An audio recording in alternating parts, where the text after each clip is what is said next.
আসসালামু আলাইকুম রাহমাতুল্লাহি ওয়া বারাকাতুহু। স্বাগতম ভয়েস অফ টেলসে। আজকের গল্প এমন এক শাসকের, যিনি ছিলেন ন্যায় বিচারের প্রতীক, বিনয় ও আল্লাহভীতির অনন্য উদাহরণ। শুনুন হযরত উমর রাদিয়াল্লাহু তাআলা আনহু এর ন্যায় বিচারের এক বিস্ময়কর ঘটনা। একবার এক ব্যক্তি মদিনায় খলিফা হযরত উমর রাদিয়াল্লাহু তাআলা আনহু এর কাছে একটা অভিযোগ নিয়ে হাজির হলেন।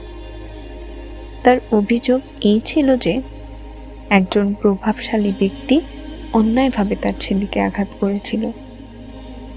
উমর রাদিয়াল্লাহু তাআলা আনহু তৎক্ষণাৎ বিচার ডাকলেন। তার আদেশে ধনী ব্যক্তিটিকেও বিচারে হাজির হতে হলো, ঠিক বাকি 5 জন সাধারণ মানুষের মতো। তিনি ধনী ও গরিব উভয় ব্যক্তিকে আদালতের কাঠগড়ায় দাঁড় করালেন এবং দৃঢ় কণ্ঠে বলে উঠলেন, আল্লাহর সামনে সবাই সমান, চাই সে প্রভাবশালী বা গরিব হোক না কেন। ক্ষমতা বা সম্পদ কখনোই ন্যায় বিচারের উপরে নয়। সেই ধনী ব্যক্তি লজ্জায় নত হয়ে গেল, ক্ষমা চাইল এবং ক্ষতিপূরণ দিল।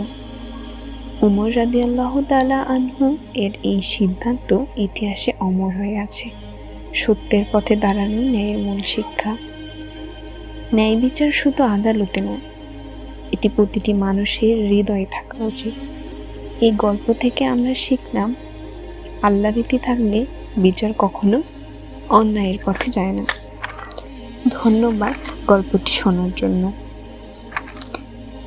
গল্পটি ভালো লাগলে চ্যানেলটি সাবস্ক্রাইব করুন এবং ফেসবুক পেজটি ফলো দিয়ে আমার পাশে থাকুন।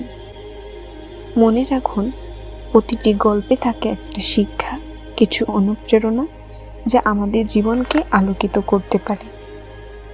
আল্লাহ আমাদের সকলকে ন্যায়ের পথে রাখুন। আমিন সুম্মা আমিন।